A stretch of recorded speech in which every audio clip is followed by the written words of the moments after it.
I am just so excited because today we are going to be continuing our series of messages on renewing my mind, change my thoughts, change my life. We have been talking about renewing our mind. See, there are times in our lives when we want things to change. Anybody ever been through a season, maybe in a season right now, and you're like, I need something to change? We want some change. We want things to change. Maybe we want to be healthier in our bodies. We need some things to change. Maybe we need to be more financially secure. We want some things to change. Maybe we want to be happier in our marriage. We need some things to change. Maybe we want to have better grades in school. We want some things to change. And the response many times to that desire or that need for change is to try to change our outward situation. So, I need to get better, healthier physically. Let me get a gym membership. I need to get better financially. Let me get a better paying job. Some things going on in my marriage. Let me go get counseling. Let me change my major because I think if I change my major, I'll get better grades. We want to change things on the outside. So if I change all these outward circumstances, then everything is going to change. But the reality is that there are times that even if we change the outward circumstances, the situation in my life may not change, because the reality is, in order to experience life change, it starts in my mind, not in my circumstances. Life change starts in my mind, because you can have a better paying job but still live paycheck to paycheck, because you haven't changed your mind. You have the same mindset.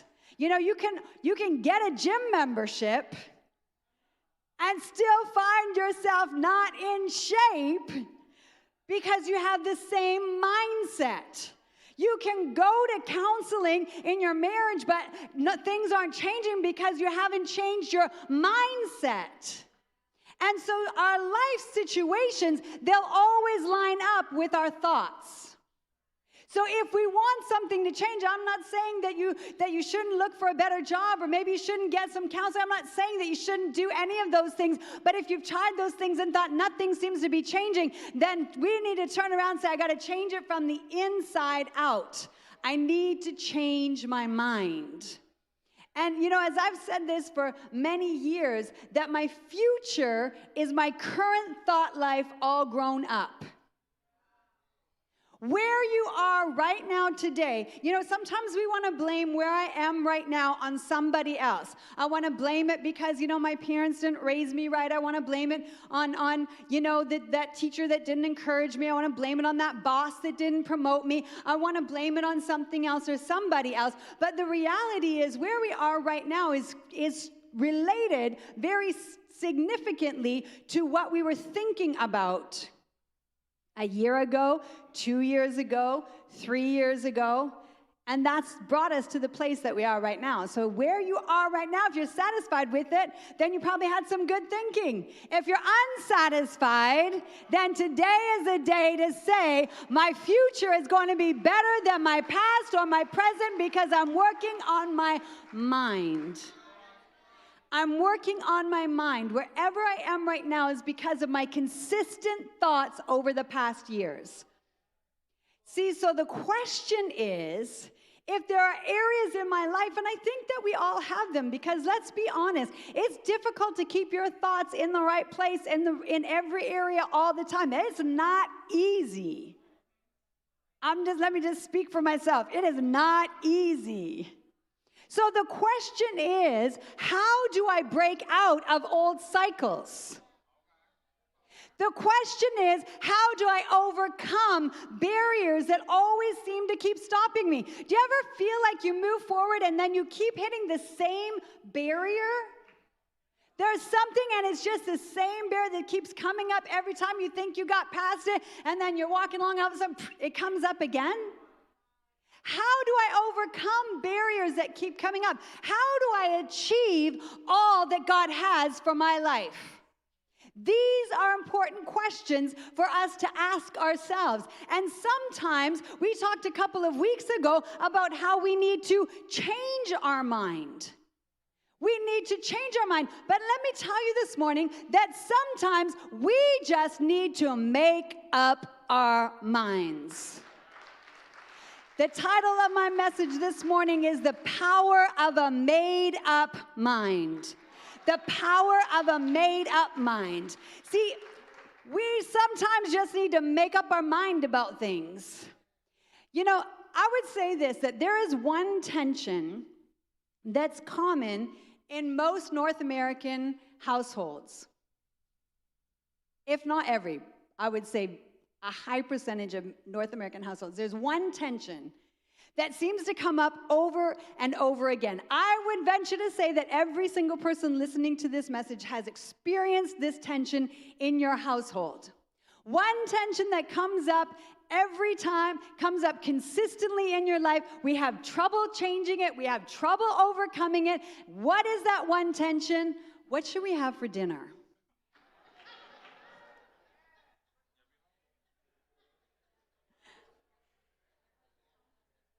Guys, what should we have for dinner? I don't know, whatever you want. Look, if we were going to have what I wanted, then I wouldn't have asked you. What should we have for dinner? How many times have we asked this question, guys? What should we eat? Anybody ever? Just help me out. It's a tension. Okay, I'm literally every single person listening. What should we eat? And we get the answer from whoever it is that we're asking, our parents, our children, our spouses, our siblings. We get the answer. I don't know. What do you want?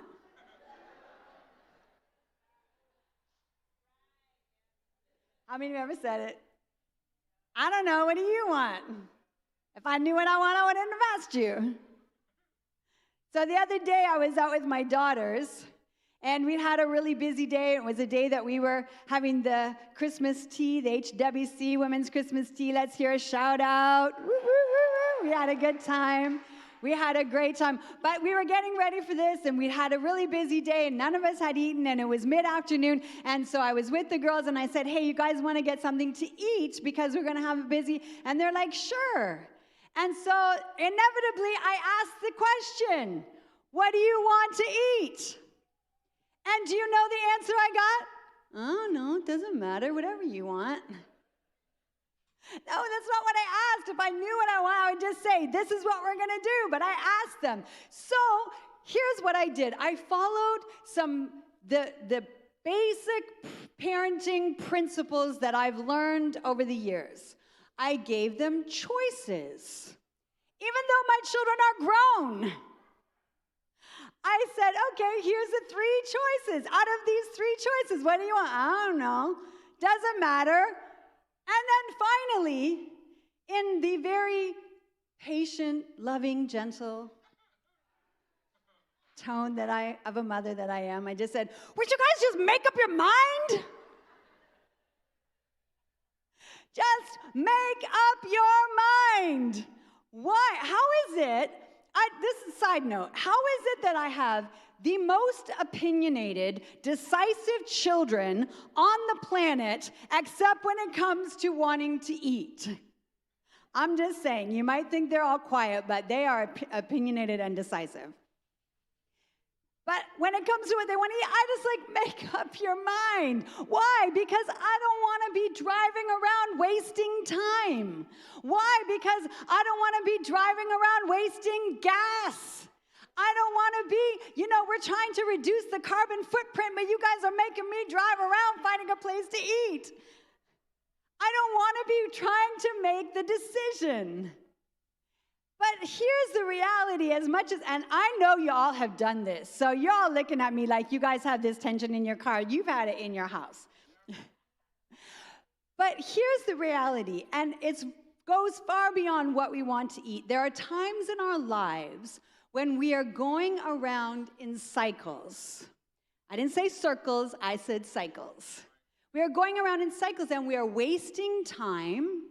It could be hours, it could be weeks, it could be even years, because we're doing the same things, we're wasting energy, because we haven't made up our minds. We haven't made up our minds about where we need to go in our future. We haven't made up our minds about our faith. We haven't made up our minds about what it is that God has for our lives. We haven't made up our minds. And there are times when my thoughts maybe will take me in the wrong direction and I have to change my mind. But I believe that there are so many times in our lives where we're repeating cycles and not reaching our goals. And we simply have to learn to make up our minds. Somebody just turn the person beside you and say, we got to make up our minds. We are missing out on God's promises for us simply because I need to make up my mind. To make up my mind means this. It means to make a secure decision that will not be easily swayed or changed. A secure, solid decision that will not be easily swayed or changed. There's a focus. There's a determination. You set your thought on something. You set your mind on something. And all through the Bible, we see incredible examples of great men and women of faith who experienced all that God had for their lives. But first, they made up their minds. They made up their minds. One of these people is someone who I just admire. You know when you go to the Bible and there are just some people in the Bible that you just connect with, you just have admiration for, you just like, yeah, I really, and you love to read about them and you get inspired. And so there is one person in the Bible who I feel that way about. And, he was a motivational speaker before Tony Robbins and Rachel Hollins. He was an incredible leader before John Maxwell ever wrote a book. He was a strong leader who was a strong follower. Let me just say this. This has nothing to do with make up your mind, but if you're going to be a strong leader, you have to learn to be a strong follower first. He was a strong leader, but first a strong follower, and his name is Joshua. So we hear Joshua in the Bible. He has like a whole book. But before we get to the book of Joshua, we hear Joshua speak up for the very first time in the Bible in the book of Numbers chapter 14. For the very first time, we hear Joshua speaking up. And so I want to give you a real quick backstory, okay? Before we get to where we're going with Joshua. Let me give you a quick backstory. Here's what happened. The people of Israel had been slaves in Egypt for 400 years. Somebody say, dang, that's a long time. 400 years. So they've been slaves in Egypt for 400 years. So basically what that meant was that the people who were living now had always lived in slavery. They were born and raised as slaves. So God raised up a man named Moses as a leader to take them out of slavery and into the promised land that God had prepared for them. So he raises up Moses and he said, guys, it's time for us to leave this place of slavery and get up and get out. And so Moses leads them out of Egypt. They left Egypt where they had been abused. They left Egypt where they had been mistreated as slaves. They left Egypt. They traveled through the desert, and now they were on the precipice of this incredible promise that God had given them and their parents and their grandparents. They were on the right on the edge of getting this incredible promise. And so here it is. They're like, okay, this land is promised to us, but there are some people in the land. So Moses says, let's send out some spies and check out what's going on in that land. So he, sends out, this is like first version of MI6. He sends out 12 spies. Shout out to all my James Bond friends, yeah. Joshua's like 007. So the spies go into the promised land, and they check things out, and they come back to give a report. They've gone on a reconnaissance mission. They come back to give a report, and this is the report. The land is amazing. The fruit is incredible. It's sweet. It's big. I mean, real fruit. Bubble tea has nothing on this place.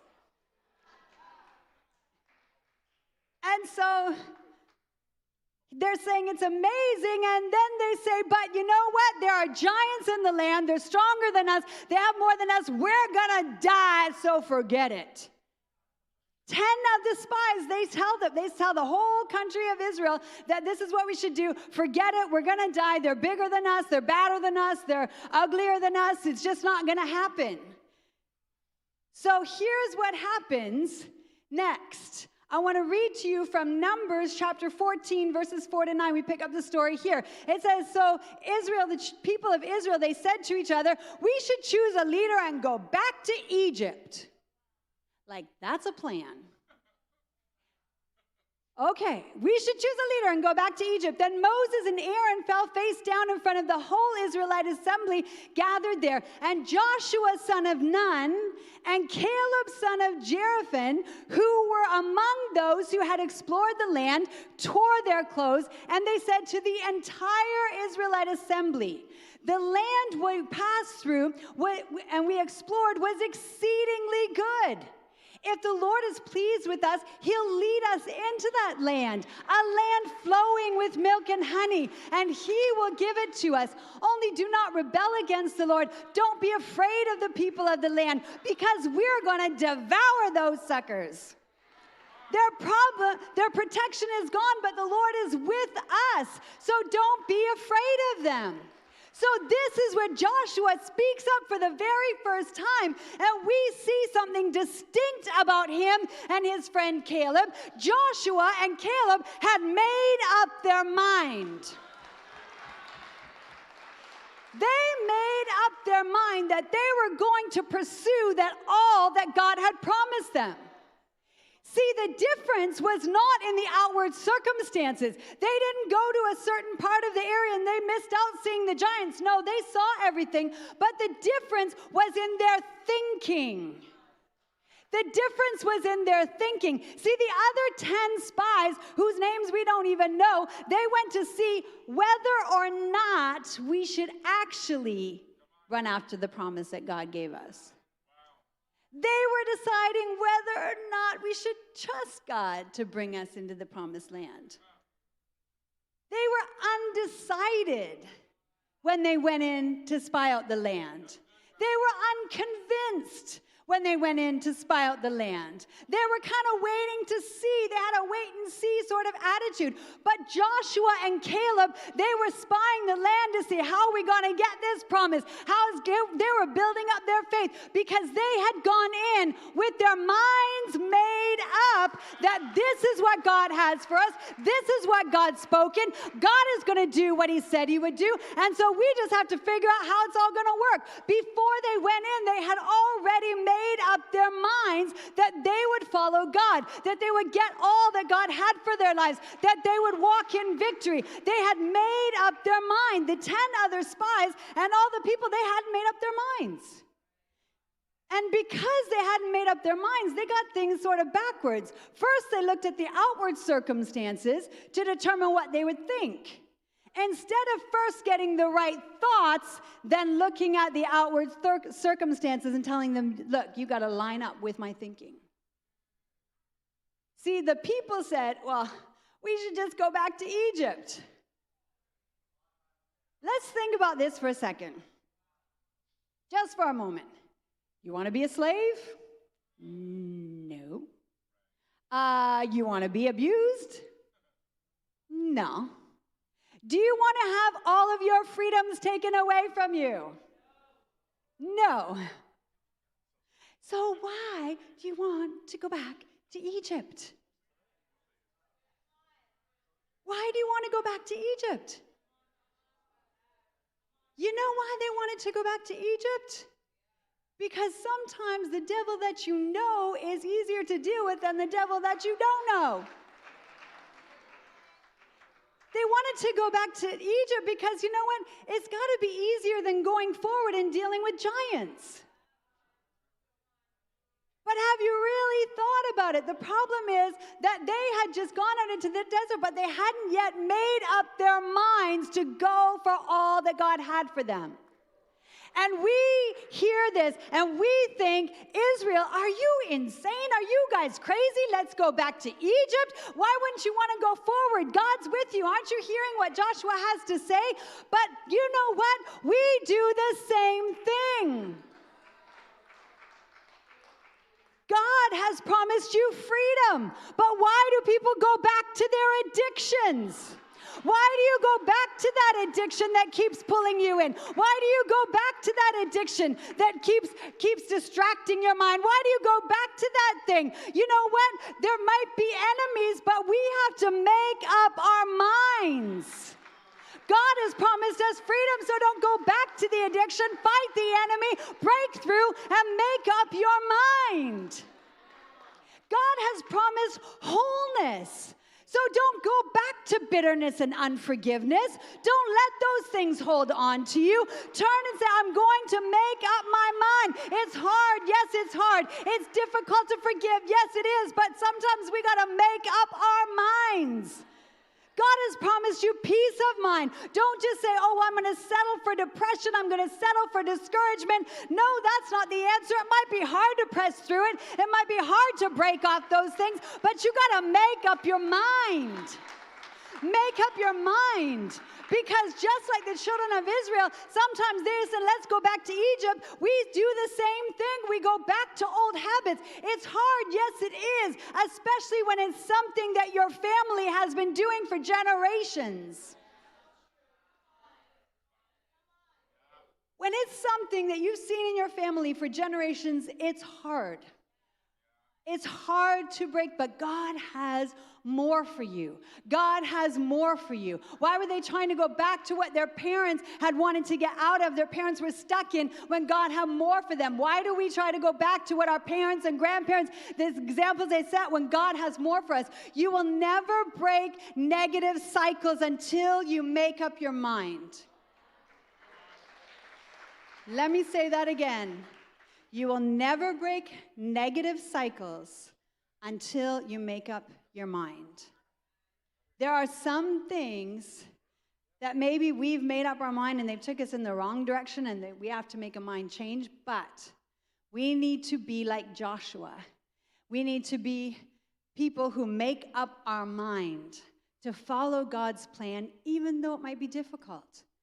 Breaking addiction is difficult. Letting go of pain from the past is difficult. All of these things that we walk through is difficult. Breaking through financial pressures, breaking cycles of debt in our life, that's difficult. But if we make up our mind, then we will follow God's plan, and then you'll come into the place of freedom and victory and wholeness and blessing that God has for your life. We need to make up our mind. Somebody say, I'm going to make up my mind.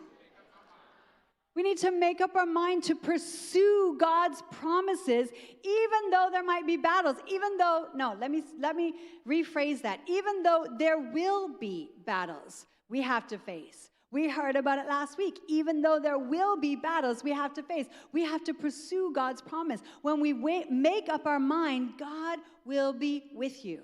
He's on your side. He wants the best for you. But if we don't make up our minds, then what's the other option? Well, not making up our mind, the Bible tells us we are then in danger of being double-minded. The danger of being double-minded. Why is it dangerous? Because the Bible tells us in James chapter 1, verse 8, it says, a double-minded man or woman is unstable in all their ways. A double-minded person is unstable in all their ways. Double-minded means wavering or vacillating in your thoughts. So how many have ever seen a fan and you can put the fan in one direction, or you can press the button and it'll just start to blow, and it'll, right? You've seen the fans and they move from one direction to the next direction. That's what it means to be vacillating in our thoughts. We are consistently going from one direction into the next direction. I want to break my online shopping addiction, but I don't want to get rid of my Amazon Prime account because maybe I'll need something next week. I don't want to walk in bitterness, but I can't forgive that person because what they did to me was too terrible to forgive, so I don't forgive them, but I don't want to be a bitter person. I want to be healthier in my body, but I don't want to stop drinking 2 liters of Coke every day. I like my Coke, but I do want to be healthy. double-mindedness. Those things, that's what it means to be double-minded. I'm trying to keep these two things going at the same time, but I can't have one and the other at the same time. The children of Israel, we look at them and we see this. I don't want to be a slave, but I want to go back to Egypt. I don't want to be I don't want to be used and abused, but I don't want to go forward. Well, you only have one option. You either set your mind or you become double-minded, and if you're double-minded, then there's instability. See, if you leave church on Sunday, yes, I'm an overcomer in Christ Jesus. Yes, we're overcomers. We leave on Sunday morning and pastor says, tell everybody on your way out, you're an overcomer. High five, I'm an overcomer. I'm an overcomer. And on Tuesday morning, you're like, I can't do this. I can't do this. Forget it. I'm not doing this. I give up. There's nothing I can do. Nothing I can do about it. I forget it. I give up. I just can't do this anymore. Guess what that is?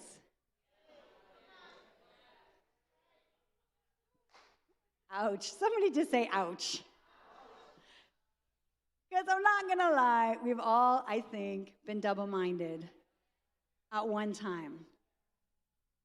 And that's where there is double-mindedness. The Bible says that's where there's instability. That's where there's instability. And so sometimes we need to ask ourselves the question, in what area am I being double-minded? In what area of my life am I being double-minded? Because we don't want to say, I'm not a double-minded person. I love God. I believe the Bible. But there are areas where we struggle with making up our mind, and we can at times be double-minded. Wherever there is an area in our life that we are experiencing instability, whether it's in our finances, whether it's in our health, whether it's in our family, those are the places where we have to assess and address if I'm being double-minded. If you look and say there's an area in my life that there seems to be consistent instability, then I have to assess the way I'm thinking in that area of my life and ask myself, am I being double-minded in this area? Am I being double-minded in this? We don't want to be like the people of Israel who were double-minded, who experienced instability. They experienced so much instability in their faith and in their lives. If you continue to read through this story, you're like, what is wrong with these people? I mean, one day they're like, yeah, we love you, Moses. The next day they're like, somebody stone him. Like, they were just crazy. One day they're like, oh, we love God so much. And the next day we're like, let's build our own God. Like, there was instability because there was double-mindedness. If we want to see God working in our lives, we can't go back and forth in being double-minded. God desires stability for you, for your faith, for your family, for your finances, for your health, for your emotional well-being. God desires stability in your life, and He desires for us to walk. But sometimes we have to choose to believe the word and we have to set our mind and say, I am going to have this advantage, this plan of making up my mind, even when I don't see how it could happen.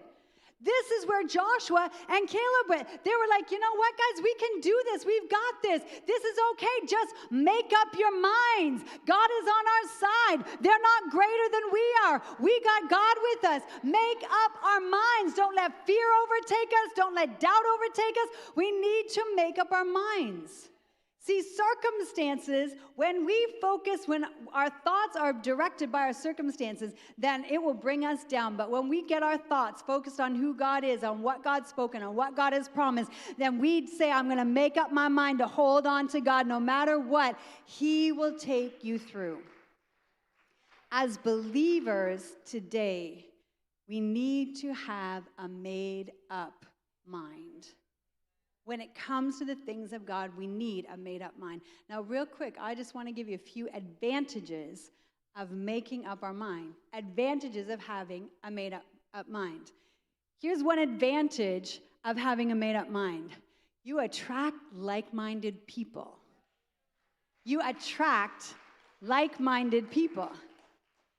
You know, in the scripture, it says this in verse 4. It said, Joshua, son of Nun, and Caleb, son of Jephunneh, who were among those who explored the land. There was 12 guys who explored the land. What attracted these two guys together to be friends?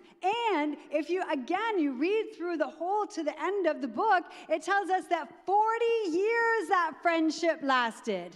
They were friends for 40 years. They believed God. Their minds had been made up. And even though they didn't get to see the promise right then, for 40 years they kept their mind made up. For 40 years they established this friendship. And do you know, in the end, out of all of the people who were there, almost 1 million or maybe even more than 1 million people, at that time, the only two that ever received the full promise were Joshua and Caleb. Made up mind. When you're on a mission in life, you recognize other people who are on a mission. Let me tell you this, your vibe attracts your tribe. Is your vibe that I've made up my mind to do what I want, what God has promised that He will do, to fulfill my passion, to go run for it? If that's your vibe, then that's your tribe. So sometimes we got to look at our tribe and say, you're not going anywhere. You don't know your purpose. You keep changing your mind like you change your underwear.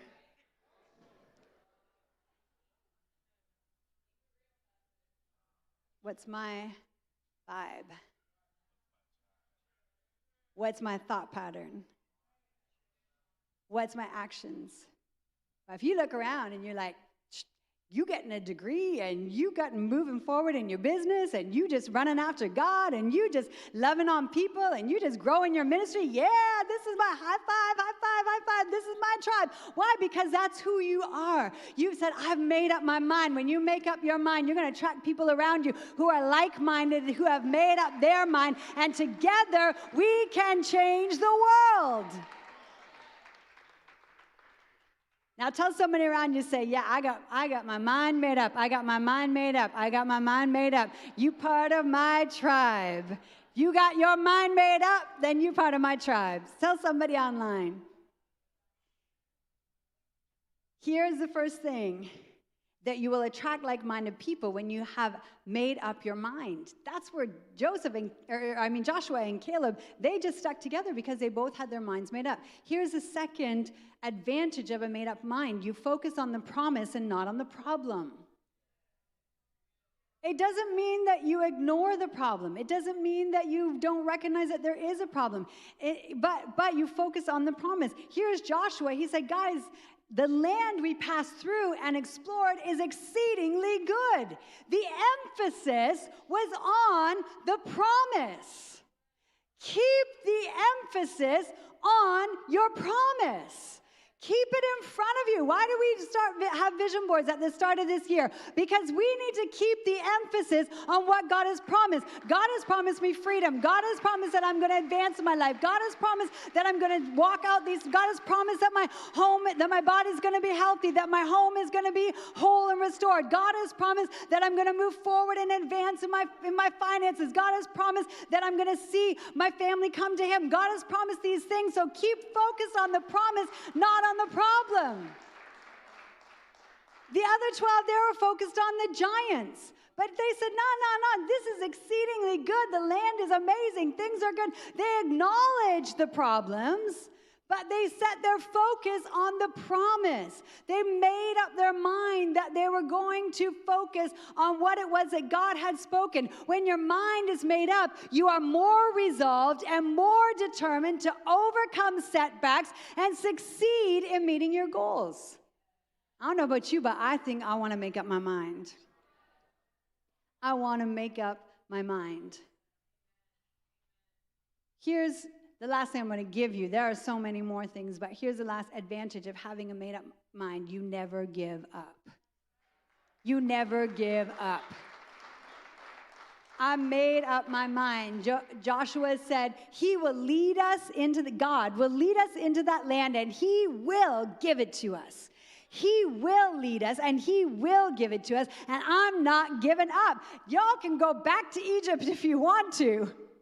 You all can go back and face whatever Pharaoh's got planned for you after you went out and you took up all their money from them. You can go back and deal with all that. But I believe that God is going to lead us and He is going to give us what He's promised. And we just need to say, I'm not going to give up. When we make up our mind, we don't give up. We might go through difficult times. Anybody gone through a difficult challenge, a difficult season, a difficult month, a difficult year? I think that if we took a survey, almost everybody said that we have had more challenges this year. We have to face some battles, and sometimes we might even falter and fall.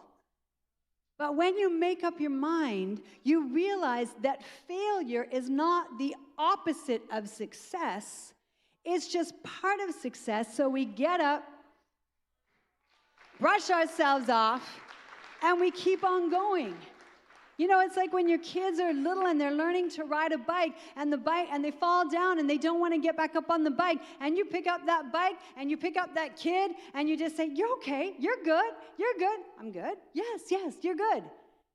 If you let the bike stay down and the kid stay down and say, oh, it's so terrible, you're never going to be able to ride a bike, you fell down, oh, then what do you think the kid's going to do?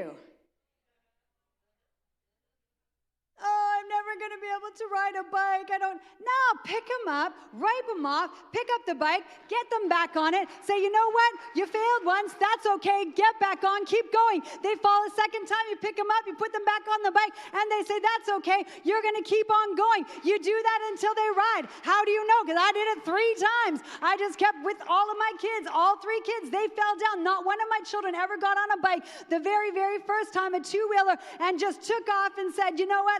I'm going to go on the Tour de France. No, they didn't do it. They fell off and we picked them up and we put them back on. Because failure sometimes is part of success.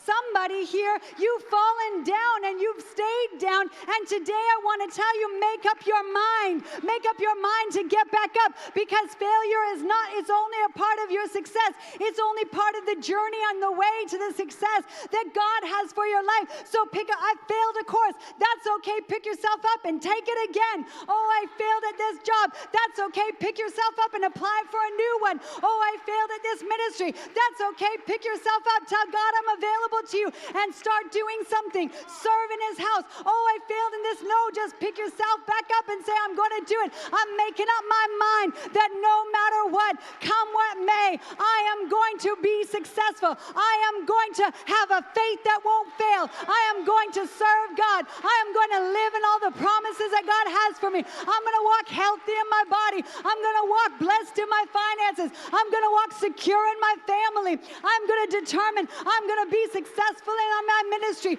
People are going to be saved and touched and empowered. I'm going to see people empowered. I'm going to see my business take off. Begin to just declare, I made up my mind because this is what God has spoken, and I'm not going back to Egypt. I'm not going back to bondage. I'm not going back to addiction. I'm not going back to feeling like I've failed. I'm not going back to cycle after cycle in my family situation. I'm not going back to be enslaved by old mindsets. No. I made up my mind. I picked myself up. I am not giving up. I am getting up. Somebody say, I'm not giving up. I'm getting up. Sometimes we fall down. Some days I have fallen down. I felt like I've fallen down to the depth. And I'm like, I don't know. But instead, I'm being very honest with you right now. I can point the day when there was all kinds of things going on in our lives and season situation. And I went for a walk with my husband. And we were out walking. We walk, you know us. We were out and we were gone on a long walk, and we were in the pathway. And in the middle of the pathway, I just sat down and said, I can't do it anymore. I give up. Not for me. None of this is for me. It's not for me. I can't do it. I give up. But there's power in a made-up mind. And he said to me, I thought you made up your mind. to serve God. I thought you made up your mind to raise kids that were going to love God and be successful. I thought you made up your mind. And you know what? I got up off of that pathway. People walking by and me just bawling my eyes out on a pathway looked like a fool. But I could have stayed down. I could have said, I give up. But I thank God that, see, you attract like-minded people, and I married a like-minded person, and he said, you can give up, but if you really got your mind made up, then it's time to get up. It's time to get up. It's time to get up. It's time to get up and not feel sorry for yourself. It's time to get up and not say you can't. It's time to get up. And I just need somebody to hear this today. Maybe you have felt like it's time, I've given up. Maybe in your inner being right now, you might be sitting in a church or you might be sitting in your living room. But like me, you actually physically can see yourself sitting on a pathway, bawling your eyes out like a fool. But today is the day to get up. Get up. If you haven't before, then today, make up your mind. Make up your mind. I'm telling you, that was years ago, but I got up and I brushed myself off and I said, God, you can keep me going. I'm going to make up my mind. It all begins when we determine to make up our mind. You know, there's an old song we used to sing, Donnie McClurkin's song. I think, Gavin, you know this one.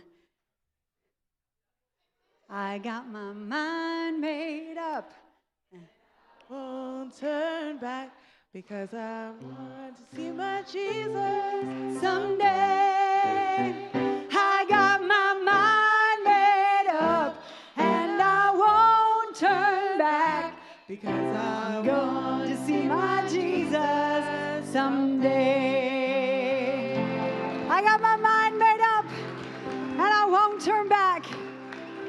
Because I want to see my Jesus someday. If we give up, then our faith might fail us. If we give up, then it might literally take us on the wrong path. But I got my mind made up, and I won't turn back. And I want to see Jesus someday. Today, I want to encourage you. There's power in a made-up mind. A made-up mind will cause you to get up instead of give up. A made-up mind will cause you to walk into all that God has. A made-up mind will cause you to overcome every obstacle. A made-up mind can break those cycles.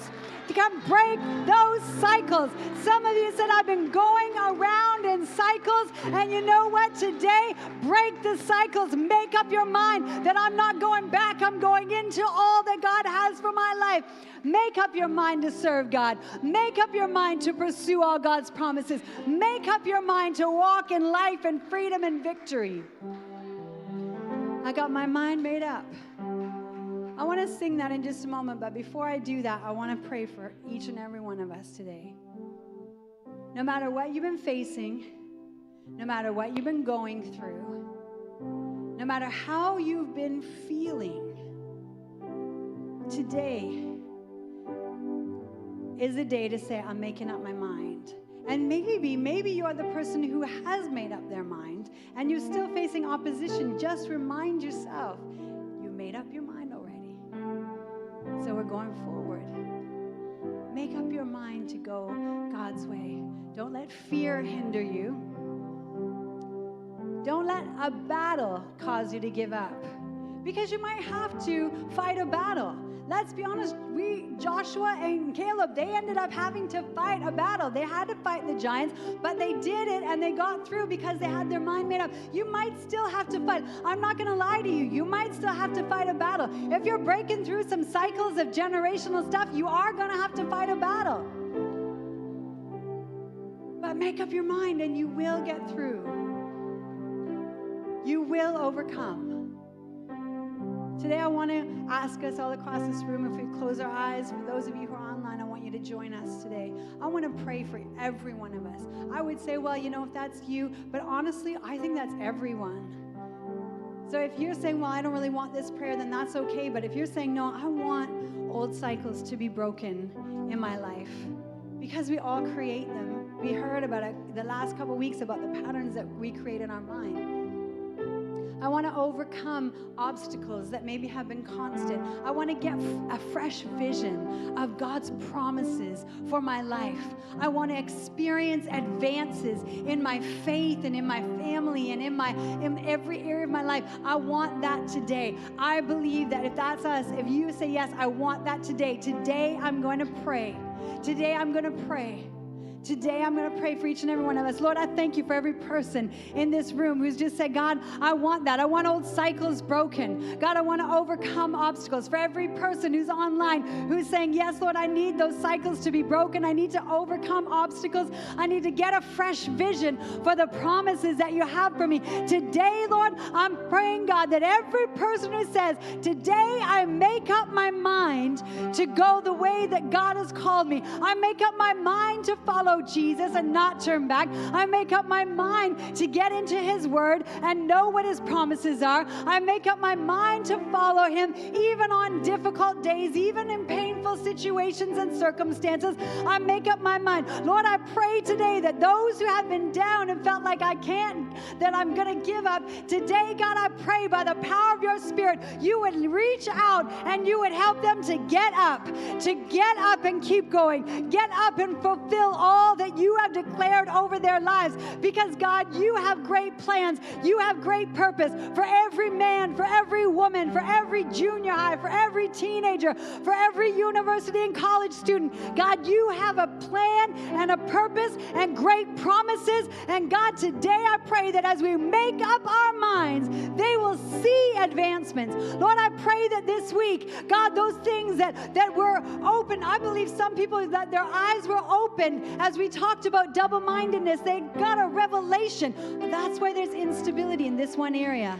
That's why there's today. Lord, I pray that today, as they say, no more instability in that area. I'm going to make up my mind. Doesn't mean we won't fail, but failure is part of the process of success. And so, God, I'm going to get up and I'm going to determine to make up my mind in that area of my life. And Lord, I just speak stability. I speak stability into faith. I speak stability into homes. I speak stability into finances. I speak stability into health. Lord, in those areas where there's been instability, God, I declare that as we make up our minds, that there'll be a new level of stability, that we'll advance forward, not keep forward and backwards, not going forward to the promise and going back to Egypt. No, God, we're going forward today. I speak that today in Jesus' name. Amen. Amen. Amen.